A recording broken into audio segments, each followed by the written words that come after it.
Маленькая Элина – активный и коммуникабельный ребенок. Ей очень нравится познавать мир и играть с другими детьми. Но, к сожалению, из-за своей болезни она лишена возможности резвиться, прыгать и бегать, как ее сверстники.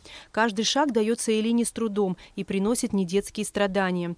При ходьбе девочка постоянно хромает. Ей сложно поставить ножки в правильное положение, а из-за сильных растяжений в мышцах возникает боль. Она вообще общительная, правда, немножко отстает у нее и речь, разговаривать она только, ей 4 года, она начала разговаривать, там, мама, папа, узнает своих, все, она понимает то, что мы говорим, отвечает как-то, мы ее понимаем, но чуть-чуть тоже, да, у нее с речью отстает.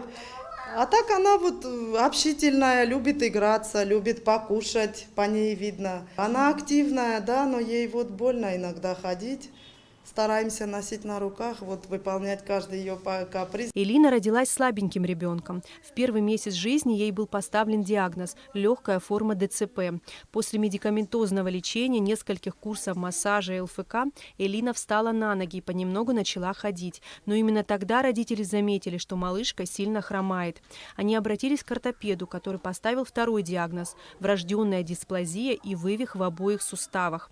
Это одна из тяжелых патологий тазобедренного сустава. Если вовремя не начать правильное лечение, ребенок может остаться инвалидом на всю жизнь. Тогда уже мы заметили хромоту, решили дальше посмотреть, сделать рентген. Снимок показал, такой у нее диагноз – вывих тазобедренных суставов, врожденный с обеих сторон. И после этого мы тоже не сидели просто так, лечились, ездили, гипсы ставили ей. Полгода, месяцев 7 она была в гипсе. И тоже безрезультатно. Для того, чтобы Элина смогла полноценно двигаться и не испытывать при этом боли, нужна операция. Девочке необходимо провести срочную реконструктивную операцию суставов. Операция заключается в вправлении открытом вывиха и остеотомии таза и бедренной кости. То есть операции довольно объемные. Если не оперировать, то проблемы будут большие. Девочка будет, во-первых, хромать, во-вторых, с возрастом сустав разрушается. То есть потом операция уже будет заключаться в другом, и они будут более сложные.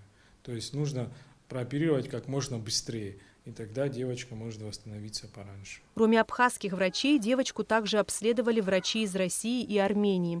Месяц назад культурно-благотворительный фонд Ашана совместно с Международным фондом АПСН приглашал одного из ведущих ереванских ортопедов – Авсепа Даниеляна. В ноябре ребенка уже ждут в научном центре травматологии и ортопедии Еревана. Сначала планируется операция на одну ногу, через полгода на вторую. Мы очень надеемся на то, что вся необходимая сумма будет собрана, и Элина получит своевременную помощь.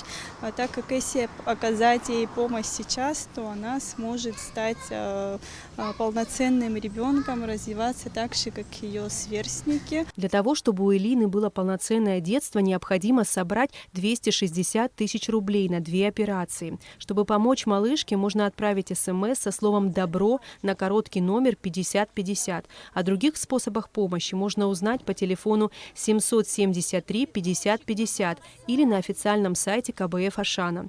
Сейчас от нас с вами зависит, как скоро Элина избавится от боли и сможет вырасти здоровой. Эсма Гуланзе, Руслан Орлов, Абхазское телевидение.